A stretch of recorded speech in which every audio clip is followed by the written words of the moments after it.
Good evening students.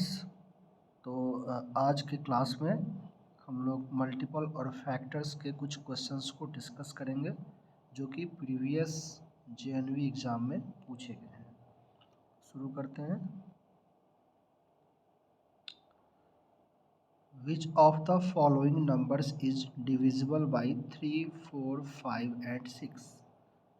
आपको क्या बताना है, इनमें से कौन सा नंबर ऐसा है जो 3 से 4 से 5 से और 6 से सभी से डिविजिबल है। तो जब भी ऐसा सवाल है आपको निकालना है एलसीएम। एलसीएम क्या होता है? लीस्ट कॉमन मल्टीपल होता है। मतलब आप इन सभी नंबर्स के अगर आप मल्टीपल निकाल लोगे तो वो इन सभी नंबर्स से डिविजिबल होगा। कॉमन मल्टीपल्स आपको निकालने हैं, मतलब एलसीएम निकालना है।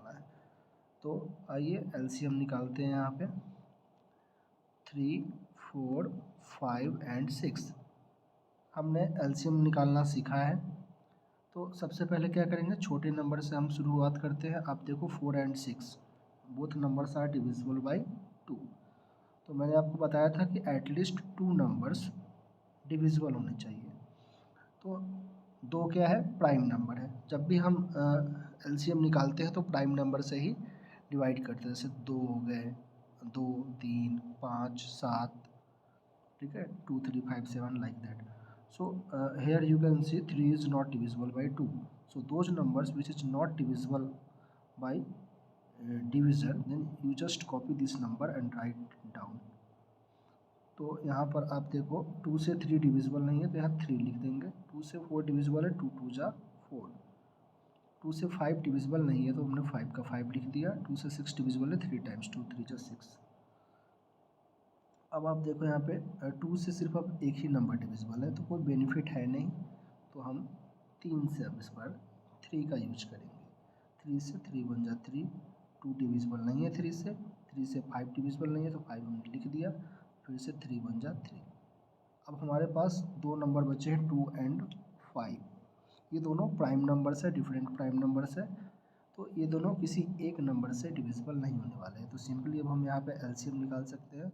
मल्टीप्लाई करेंगे 2 into 3 into 2 into 5, 2 into 3 into 2 into 5, total क्या आएंगे? 2 3 जा 6, 6 2 जा 12, 12 5 जा 60। तो इन ये जो चारों डिजिट्स है 3, 4, 5 एंड 6, इनसे कौन सा नंबर डिविजिबल होगा? 60 डिविजिबल होगा। ओके, तो यहाँ पे आपको ऑप्शन में 60 दिख रहा है, तो हमारा आंसर क्या हो गया? 60। अब इससे आगे बात करें, 60 के अलावा भी कोई नंबर होगा जो 3, 4, 5 एंड 6 से भी डिविजिबल होगा?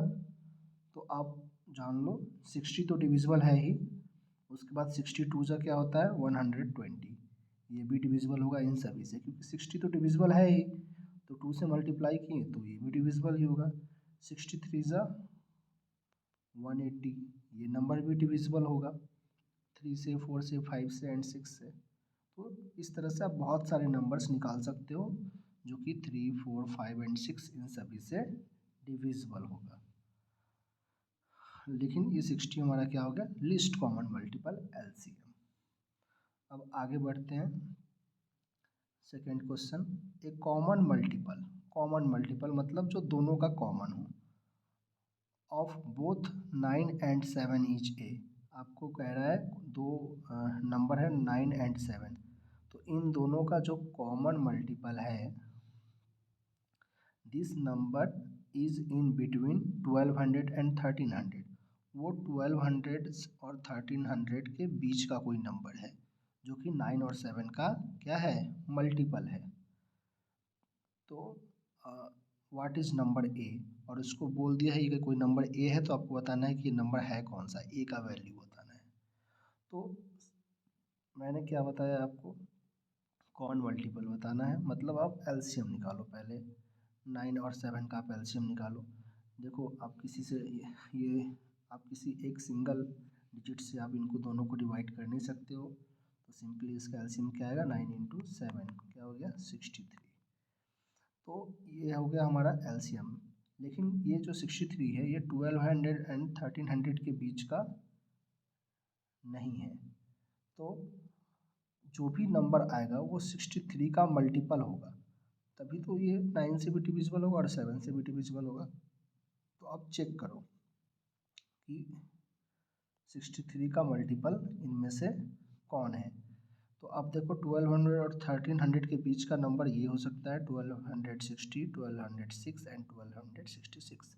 बस हमें चेक कर लेना है कि 63 से डिविजिबल कौन है, कौन 63 का मल्टीपल है। तो आप सिंपली क्या कर सकते हो, इसको डिवाइड कर सकते हो। तो एक बार हम देखते हैं 63 7 जा कितना आ रहा है, 7 3 जा 21, 1 2 कैरी, 7 6 जा 42 प्लस 2 44, 441 आ रहा है। हमें और आगे जाना होगा। 63 में हम 1260 सेकेंड ऑप्शन को चेक करते हैं। 2 3 जा 6, 2 6 जा 12, ये कट गया, ऊपर से आया 0 0, 63 0 जा 0। मतलब आप देखो यहाँ पे 1260 is completely divisible by 63, means it is multiple of 63। 63 में अगर आप 20 टाइम से मल्टीप्लाई करोगे 1260 आ जा रहा है। तो ये हमारा हो गया आंसर। नेक्स्ट क्वेश्चन है the sum of the first 4 multiple of 6। The sum means क्या होता है, जोड़, ग्रैंड टोटल। तो द सम, आपको सम बताना है फर्स्ट 4 मल्टीपल्स ऑफ 6, जो स्टार्टिंग के 4 मल्टीपल है 6 के, उनका आपको सम बताना है। तो 6 के मल्टीपल कौन कौन होंगे, 6 के मल्टीपल होंगे 6, 12, 18, 24, 30, इसी तरह से होंगे। तो हमें बोला है फर्स्ट 4 मल्टीपल, तो फर्स्ट 4 मल्टीपल यही चारों हो जाएगा। 6 1 जा 6, 6 2 जा 12, 6 3 जा 18, 6 4 जा 24। इनका हमें सम बताना है, सम मतलब ऐड करना है सबको। आप सबको ऐड कर लो, देखो कितना आ रहा है, 6 + 2 8, 8 + 8 16, 16 + 4 20, 0 2 कैरी, 2 + 2 4 + 2 6, 60 आ गया। तो हमारा आंसर हो गया 60। तो sum of first 4 multiples of 6 is 60। ऐसे ही आपको निकालना है the sum of first 5 multiple of 6। अब फर्स्ट 5 मल्टीपल ऑफ 6 का सम निकालना है। तो 6 का मल्टीपल निकालना है स्टार्टिंग के 5। तो क्या क्या होगा, 6 1 जा 6, 6 2 जा 12, 6 3 जा 18, 6 4 जा 24, 6 5 जा 30। ये स्टार्टिंग के 5 मल्टीपल्स हो गए, इनका आप ऐड कर दो, जो आंसर आएगा वो आपका आंसर हो जाएगा। आप खुद से करोगे इसको। नेक्स्ट क्वेश्चन है the difference between tens digit and units digit of the sum of the first 5 multiple of 6। आपको डिफरेंस बताना है। द डिफरेंस, किसका डिफरेंस बताना है, between the tense digit and units digit. जैसे मान लो कोई नंबर है, मैंने कोई नंबर ले लिया 72। तो डिफरेंस बताना है between tens digit, tens digit इसका क्या है 7 और यूनिट्स डिजिट क्या है 2। तो इनके बीच का डिफरेंस बताना है, क्या होगा डिफरेंस 5 हो जाएगा आंसर। तो ऐसे ही आपको टेंस डिजिट और यूनिट्स डिजिट के बीच का डिफरेंस बताना है, कौन से नंबर का, तो sum of the first 5 multiple of 6 का जो फर्स्ट 5 मल्टीपल का जो सम है उसके बीच का डिफरेंस बताना है। तो पहले 6 का जो फर्स्ट 5 मल्टीपल है हम वो लिख लेते हैं। 6 1 जा 6, 6 2 जा 12, 6 3 जा 18, 6 4 जा 24, 6 5 जा 30। स्टार्टिंग के 5 मल्टीपल्स हो गए, फर्स्ट 5 मल्टीपल्स ऑफ 6, इसका सम कह रहा है। तो सम देख लेते हैं क्या आएगा। 6 + 2 8, 8 + 8 16 + 4 20 का 0 हो गया, 2 कैरी, 2 + 2 4 + 2 6 + 3 90 आ गया। तो हमारा नंबर क्या है 90। तो इसका टेंस डिजिट और यूनिट्स डिजिट के बीच का डिफरेंस क्या आएगा, 9 - 0, 9 आ गया डिफरेंस। तो हमारा आंसर हो गया 9। नेक्स्ट क्वेश्चन है which of the following is not a factor of 316। आपको कहा जा रहा है 316 का फैक्टर कौन नहीं है। तो आप जानते हो 1 तो सबका फैक्टर होता है, 1 से all numbers are divisible by 1। अब 8 इसका फैक्टर है या नहीं है, कैसे पता करोगे, सिंपली आप 8 से डिवाइड करके देख लो। अगर कम्प्लीटली डिविजिबल हो जाए तो ये इसका फैक्टर है, नहीं होगा तो नहीं है। आपसे पूछा है नॉट अ फैक्टर, कौन फैक्टर नहीं है। तो देखते हैं 8 3 जा 24, 7 आया 6, 8 9 जा 72, 4 रिमाइंडर आ गया, मतलब डिविजिबल नहीं है। 8 से ये डिविजिबल नहीं है, तो इसका आंसर क्या हो जाएगा 8। 8 जो है 316 का फैक्टर नहीं है।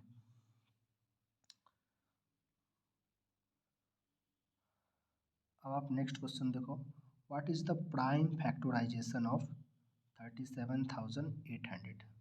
अब ये प्राइम फैक्टराइजेशन क्या होता है? जैसे मैं आपको कहूँ 42 का प्राइम फैक्टराइजेशन करने के लिए, तो आप कैसे करोगे? 42 लिखोगे, पहले 2 से करेंगे, 2 से ये कटेगा कितनी बार में? 21 टाइम्स में। फिर आप देखो, अब 2 से तो नहीं होगा, 3 से होगा, 3 से बन जा 21। ओके, लास्ट में है 7, 7 1 जा 7, खत्म हो गया। तो आप इसका 42 का प्राइम फैक्टराइजेशन क्या लिखोगे? 2 इंटू 3 इंटू 7, 2 3 जा 6, 6 7 जा 42। मीन्स प्राइम नंबर्स के फैक्टर्स में इसको आपको तोड़ना है। वैसे ही आप एक सवाल और देखो, अगर मैं आपको बोलूँ 16 का करो प्राइम फैक्टराइजेशन, तो क्या करोगे? पहले 2 से करोगे, 2 8 जा 16, फिर 2 से 2 4 जा 8, फिर 2 से 2 2 जा 4। तो क्या लिखोगे आप 16 का prime factorization? 2 into 2 into 2 into 2, 4 times 2 है ना, 1 2 3 4, 2 2 जा 4, 4 2 जा 8, 8 2 जा 16। ठीक उसी तरह आपको 37,800 का प्राइम फैक्टराइजेशन करना है। पहले आप क्या करोगे? 2 से करोगे, तो कितनी बार में ये कटेगा? 2 1 जा 2, 1 इधर आएगा 17, 2 8 जा 16, 1 18, 2 9 जा 18, डबल जीरो आ गया। फिर इसी तरह फिर से आप 2 से करोगे, इसी तरह आप आगे करते जाओगे। आप देखना इसमें से आपका कौन सा आंसर आ रहा है, आप इसलिए उसको कर सकते हो। नेक्स्ट है फैक्टर्स ऑफ 30। 30 के फैक्टर्स बताने हैं, मीन्स 30 किससे किससे डिविजिबल है। तो आप देखो 30 के फैक्टर्स क्या क्या होंगे, तो आपको पता है 1 से तो 30 डिविजिबल है ही, उसके अलावा 2 से भी है, 3 से भी है, और आप देखो 4 से नहीं है, 5 से है, 6 से भी है, 7 से नहीं है, 8 से नहीं है, 9 से नहीं है, 10 से है, 11 से नहीं है, 12 से नहीं है, 13 से नहीं है, 14 से नहीं है, 15 से भी है, 15 2 जा 30 होता है, 16 से नहीं है, 17 से नहीं है, 18 से नहीं है, 19 से नहीं है, 20 से नहीं है। इस तरह से आप देखो लास्ट आएगा 30। तो इन सारे नंबर से ये डिविजिबल है। So this are the factors of 30। तो आप देख सकते हो ये हमारा आंसर हो जाएगा।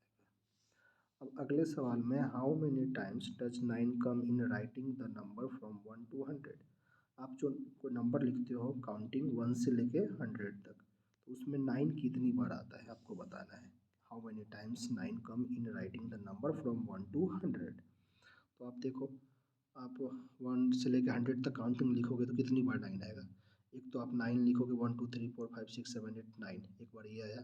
फिर 10 11 12 13 14 15 16 17 18 19, फिर यहाँ पे एक बार 9 आ गया। 20 21 22 23 24 25 26 27 28 29, फिर इसमें 9 आएगा।